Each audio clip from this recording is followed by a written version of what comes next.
What's going on, guys? This is your boy JPTHEGLOVE74. I'm back with another video. Today we're going to react to another video by Wrestling Games. This time I'll look back at WWE 12. This game came right after WWE SVR 2011 to find the final game in the SVR series. Excuse me. But yeah, I feel like this game is definitely one of the most underway games in the W2K series. And I feel like WWE 12 is definitely, one of the all-time greats. Was it a downgrade? I don't think so. But I did enjoy this game a lot when I was in 8th grade in middle school, and I really enjoy the content in this game. So we're gonna check out what Wrestling Games have to say. If this is your first time, this is your boy JPTHEGLOVE74. Be sure you follow me on Facebook, Instagram, and TikTok, and also subscribe to my channel for more wrestling content. Without further ado, let's check it out.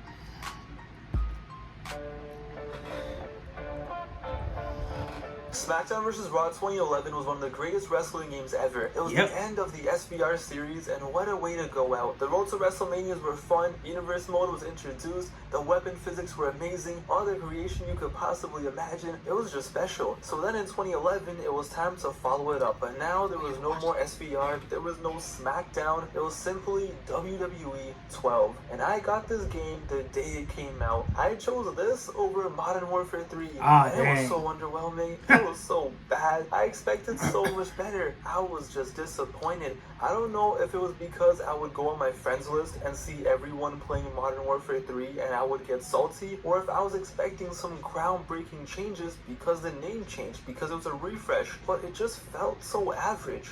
That was 2011 though. Now in 2020, after playing this game again and looking back at it, I must say this game is underrated. It is. It's definitely underrated. It's definitely underrated. There's still some dumb stuff in this game. Trust me, it's far from perfect. For some reason, Booker T in this game is light-skinned Booker T. Better than I remember it ever being. A lot of fans are mixed on this game. Some hate it, some love it. It's very polarizing. So let's see how this game is in 2020. How does it hold up? What's its legacy? What's good? What's bad? Let's take a look back at WWE 12. Let's get it. First up, the soundtrack.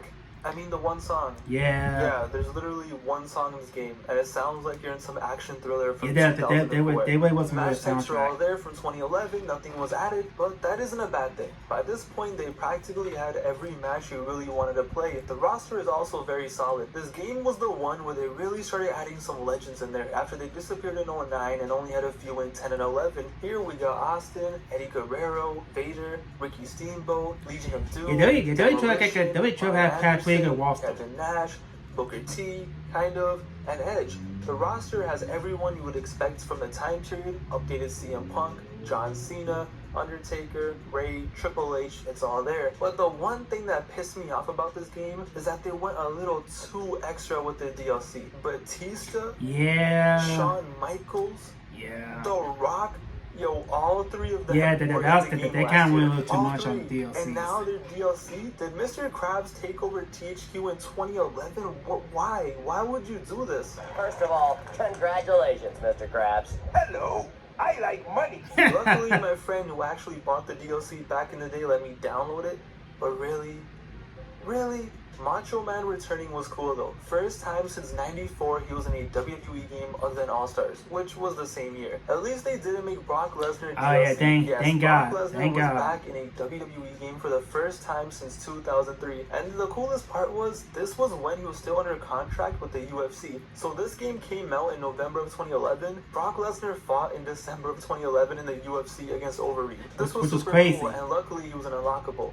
Entrances as usual are perfect, and once you start the match, that's when you realize, okay, this is kind of different. New camera, new lighting, new controls, new bugs of course. This is actually my favorite type of wrestling game. I prefer so much. That's my favorite type of wrestling game right now. Maybe it's just me, but wrestling games, grappling with the analog stick just never felt right. Like if I'm playing 2K and I'm doing dribble moves with the right stick, yeah, I get it, I need it. But grappling, come on, just give me a button. But that's just my opinion. So here it's back to the basics. Square is to punch, X is to grapple, and circle is to Irish whip. It's simple, it's compact, and it makes sense. The camera angles are cool, I can't lie. They wanted to replicate the real camera angles of WWE as much as they could, and they did well. Good thing the games don't try to do this these days to replicate the camera angles, cause yeah, Kevin Dunn is a crackhead. In general, the game Yes. just feels more alive. When you do moves, the ring shakes, the ropes move, it just feels alive. There's a new feature that's super hit and miss. When a match starts and you start doing moves to your opponent just doesn't die anymore right away after one move. Nah, now they sell the move, but they get up right away, so it keeps pacing nice and fast in the beginning, which is fine and dandy, a lovely addition to make it more realistic and fast-paced and fun. But the issue is, the AI in this game is on something, because even after the beginning of the match, they get up so fast. Yeah, no matter how intense they are, no matter that's one how of the many that's one moves you of the do, that take away from this game, always gets because up. they barely take any sell damage. that They shit just like give right I'm away. Ultimate Warrior. Look at this. I'm out here going full Super Cena mode. But what's the point? Doesn't matter. They're gonna get up anyway. Yep. Steel cage matches where you gotta escape are yeah, impossible. Just stay down, old Stay man. down, man. Just stay down. This game also introduced breaking up moves previously seen on the GameCube games, and there are some cool things you can do in this game now, such as creating your own double team moves. You can't lie. This was a deadly combination. 619 and a 5 that's so cool. combined. Come on, it's fire. Oh, At the end of the day, that's you got so hands in cool. the game for introducing some cool Bam. features that are still there to this day. Limb targeting was brought in here. The comeback ability, which now seems so obvious. How could you not have something like comeback? But it was introduced here. We got wake up taunts, being Randy Orton and pounding the ring, being the Viper as your opponent slowly gets up and then bang, hitting the RKO was and still is one of the most satisfying things ever. Storing your finishers back, and when you look at it, they did a lot of things for this game, which for some reason back in 2011 I didn't appreciate. I think it's because the SVR series was done, it was now a rebrand and a refresh, and I was expecting something insane, some total overhaul, some brand new life-changing WWE game, which it wasn't. The gameplay isn't perfect though. There's glitches, of course. The camera angles sometimes look amazing, but sometimes are just dumb, and the ropes are silly bags, and the AI doesn't stay down. Hit detection is just dumb, and simply doing moves just looks weird sometimes. Rapid teleportation happens. Wait for himself to the table. Glitches were expected, so it's far from perfect. But playing this now, I can't hate on it that much because this game helped build 2K14. This set in motion like 90% of that game. You can see the inception of what Yuke's went on to build, and even though it's rough here, it's not that bad. It's not like this. The thing about this game is, you can find better gameplay in other games that's more polished and better. The one that came before this, the ones that came after this, but this game does two things so well that it kind of makes you look past the gameplay a bit. As crazy as that sounds for a wrestling game. And those are the two game modes, Universe Mode and Road to WrestleMania. Let's begin with Universe Mode. Universe Mode was introduced in 2011 and it was good, but 12 took the ball and ran with it. And it ran so far that 2K19 and 20 still can't catch up. This is the best universe mode of any WWE. And it's hard to disagree. It's hard to disagree. It's actually a way good universe mode. This is the GOAT. Other games might have done a few things better. They might have more customization and whatever. But when it comes to the total package, shout out Lex Luger, this is the best. First up, compared to 2011, you can edit shows however you like. What belts are on what show, what logo, what arena. Do you want Nitro on Mondays? Do it up, man. You can edit pay-per-views as well. That's fine, that's cool, pretty basic, and now we're used to it. But what makes this mode the GOAT is how smart the mode is and how unpredictable it is. The first time you start up Universe Mode, it's Monday Night Raw. You begin the show, you get the Raw intro, you get the pyro entrances, it feels authentic. What a way to open up the show. Triple H versus The Miz. The match starts and you win your first match with whoever you selected, and everything's fine, everything's dandy. And then guess what happens? Here comes the pain code.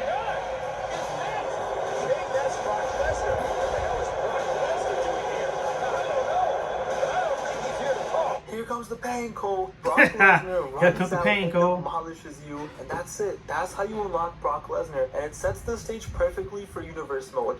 First match, first show, and it's proof that anything can happen at any time. This game would use a cutscene whenever it felt like it. The entrance, pre-match, mid-match, post-match. It is the most unpredictable wrestling game I've ever played, but it's so smart too. It doesn't just throw in cutscenes to throw in cutscenes that don't make any sense. It always works out. So I was starting my Universe Mode, and Brock attacks Triple H like you just saw. Life doesn't go on like nothing happened. Next week, Triple H takes on Brock Lesnar in a match, but to add a little spice, Randy is on commentary. So Brock wins pretty easily. Welcome back, Brock. What a win. So Brock is celebrating, and Randy slithers into the ring and his out of nowhere with the RKO, yep. which was awesome. Boom. Really cool cutscene. At this point, I was like, okay, so Randy is going to feud Brock. That's pretty cool. But nah, next week, it's a three-way. The game didn't just forget about Triple H. They remembered, and it always works out. It makes sense. They made it so smart. There are so many cutscenes, whether it's the main event or a Divas match, or if you're Cody Rhodes in the mid-card. Win a match with Cody, and since he's a heel, he tries to break his opponent's leg after the match with a chair. Typical heel maneuver, but we can't let that happen. So out comes his brother, Goldust, to stop him. And that's how you unlock Goldust. Oh look, it's Monday Night Raw. John Cena isn't in a feud yet, and he's versing Question Mark. I started up, and it ends up being Axe from Demolition. Super random, but yo, why not? Why not? It didn't end up in a storyline match, but for a one-off, isn't that pretty cool? I was in a triple threat steel cage match. Number 1 contenders match, Cena versus Triple H versus Shawn Michaels. The match starts, and DX just looks at each other and claps me. I love it. Allies mean something, rivals mean something, and anything can happen at any time. You can now interfere in matches and decide who is going to win. The ref gets knocked out, you come in, do your finisher to one of them, or hell, both of them, and you literally carry the ref and make it count. I was at the Royal Rumble, and it was all good. I had just defended the world title, and I was like, okay, this is cool, I had a fun match, on to the Rumble match I go. But nope. Austin! Stone Cold Steve Austin comes out and begins stomping a mud hole and raising hell. And Michael Cole on commentary says, I just got word, Stone Cold Steve Austin is back. It's just so well made, and what I like about this universe mode compared to the other universe modes now is, universe mode these days is like a hybrid GM mode where you run everything, you know everything, but there's no satisfaction you got in GM mode with the ratings and competition. It just becomes a playground for you, which is cool, and some people love it, but I can't find that fun, because 90% of the time, you're the one who's planning everything out. But 12 feels like you're just dropped into the universe, and shit is about to go down. Anything can happen at any time. You're just along for the ride, and it's awesome. In my universe mode, CM Punk won the Royal Rumble, and I was like, okay, that's pretty cool. He's probably gonna go on to verse the champion of his show, and it's gonna be a fun time. And then next month, I noticed at the Elimination Chamber, John Cena became WWE champion, and Randy retained the world title. Then the Raw after Elimination Chamber, it was champion versus champion, Cena versus Orton. And then CM Punk comes out, watch the match. CM Punk came out and he comes out, watch the match. And this blew my mind. You eventually control CM Punk, and whoever you attack, that's who you take on at WrestleMania in the main event for their championship. That's what made it so cool. What a way to kick off that angle. Like, they gave you so much control and so much freedom, and this is a game that came out in 2011. It blows my mind. And then CM Punk walked into WrestleMania, had a classic with John Cena, and became the WWE champion. I could go on and on about how awesome this mode is, but you guys can just see it. Anything and everything can happen. They even have a draft. The night after WrestleMania, every match is SmackDown versus Raw, one-on-one. Winner gets a random draft pick, which could end up being something whatever, or someone you can go on to push to the stars on your show. WWE 12 Universe Mode is without a doubt the greatest universe mode of all time. Don't at me. It's just so well made, so deep, so unpredictable. It's such a complete mode. But that's not it. We got the last ever Road to WrestleMania. This wasn't like the other years. This probably the best Road to WrestleMania. Not here. If you think about it, this part one best. And this is a straight movie. I remember playing this for the first time, and the starting was so hype. I didn't know what to expect. All I see is THQ and Ukes Presents. And then you see John Cena getting ready. Then you see his belt. You hear Taker's theme in the background, and you get the notion it's going to be John Cena versus The Undertaker. Prime Cena versus Taker, not this. And I was so amped. Cena starts walking, and now you control Cena. You're walking backstage, you're having a convo with security, you see Big Show tweaking, your music hits, you're heading out, the crowd is going nuts, you throw your hands in the air, pyro is everywhere for some reason, life is good, and you're John Cena. How much better could it get? And bang, down goes Cena, plot twist right there. You ain't Cena, you're the bad guy, you're the villain, you're Sheamus.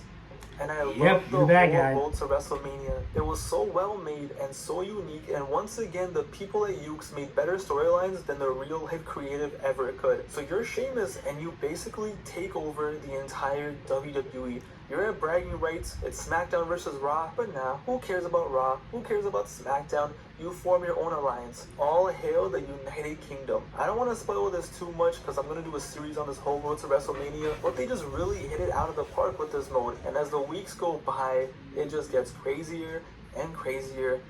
Well, because, spoiler, listen, I said no spoilers, but how can I not mention this? The story ends with Sheamus holding every single title you could possibly imagine. He held all the titles. Like I would thought that was going to be the end. Shop.com. So that's how it ends, okay? And now, do you go to a select screen and choose the next story? Is there even a next story? Well, I told you, it's like a movie. So everything's fine with Sheamus, and then this happens.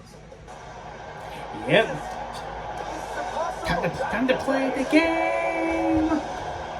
Triple H, the game has returned. And now you're Triple H and you live your best life as you pretend it's 2003 and pull out the biggest shovel you can possibly imagine and bury the entire mid-card in the game. But who cares? YOLO, it was beautiful. The storyline was hilarious because Miz becomes 2004 Kurt Angle and he even has Kane running around as his personal misfit. This game just reminds me how much I love The Miz. Of course, Triple H beats everyone, remains champion, yeah, and doesn't put course. anyone over He's and a just game. leaves. But that gives you the perfect segue to what is the most beloved story in this game and one of the most beloved the Road to hero story. WrestleManias ever. The hero story. Your own created wrestler story. You're Jacob Cass, voiced by Austin Aries. You're an NXT rookie who just made it to Raw, and boy, do they have a wild storyline for you. At first, it's fine, it's normal. Ray is your buddy, and he was your NXT pro. Remember those? So he looks out for you. When you get beat up backstage every week, Ray is there to help you. But then the WWE gets turned upside down. Kevin Nash becomes the general manager of both Raw and SmackDown and decides that instead of a boring ass pay-per-view they have every month, they were going to do a Clash of Champions WCW tribute show on some ECW one night stand wave. So slowly but surely, WCW legends are introduced. Arn Anderson, Road Warriors, Vader, light-skinned Booker T, and everyone just gets banged in. Jacob Cass gets banged in, Cena gets banged in, Ray gets banged in, and just like that, WCW is back, and WCW takes over the entire company. That's the story. It's WWE versus WCW, and somehow Ukes made a better invasion storyline than the real life WWE this game did a lot better with the and invasion that angle basically more than the real life Cody Rhodes invasion leaves angle. the company for WCW, which makes sense. His father was a WCW legend. Big Show goes back to WCW, and WCW was just so overpowered. Undertaker got clapped, Cena got clapped, Ray gets clapped, everyone gets clapped. Look what they did to Ray, okay? Oh, yeah. Nice knowing you, No, Ray. GG. It's just a legendary story. It doesn't even end at WrestleMania. Was that X for Wayne Mysterio? Road to WrestleMania doesn't But end then at Wade WrestleMania. turns It heel. ends at Starrcade. And I don't think anyone is complaining. Oh, and by the way, it ends in a 6-on-6 Hell in a Cell War Games hybrid. Yeah, it's special. Top 3 wrestling game storyline of all time, and it might just be number 1. Please go and play this. You will not regret this. You get a total of 2 hours of cutscenes in Road to WrestleMania. That's a whole episode of SmackDown, including the commercials, of just cutscenes. They put in so much effort in here. It's so unique, and it shows. They just had fun with it. Whereas these days, this is what we get. A ladder match. I've got a match for you. My butt, your face. What? What are you two fartwads doing? This table is reserved for wrestling team members only. It sucks that Road to WrestleMania is no more, but what a way to go out. You have the best universe mode, you have arguably the best Road to WrestleMania mode. What more could you need? And the creation from the past years is still there. The creation we talked about in depth in 2010 and 2011 is all still here. You can still make finishers, and if universe mode and Road to WrestleMania aren't enough for you, hell, make your own storylines. This game is awesome. Trust me, when I was getting ready to play this game again for this video, I didn't think I was ever going to say that. And now I'm just mad that I didn't appreciate this game more when it came out. Yeah, the gameplay is glitchy as hell sometimes, but it's still playable, and that SVR 11 identity is still there. But the two modes of Universe Mode and Road to WrestleMania are just special, that now in 2020, 9 years later, I sat here having a blast. I played Universe Mode for 4 hours non-stop, and then I was like, yeah, I think I definitely have enough footage. Let me calm down. And I definitely recommend you go back and play this and see how you feel about it now. You might be like me. You might have thought you hated this game, but once you play it again, you're like, okay, I think I love this game. I really wish that when I first played this back in 2011, I got into Universe Mode more.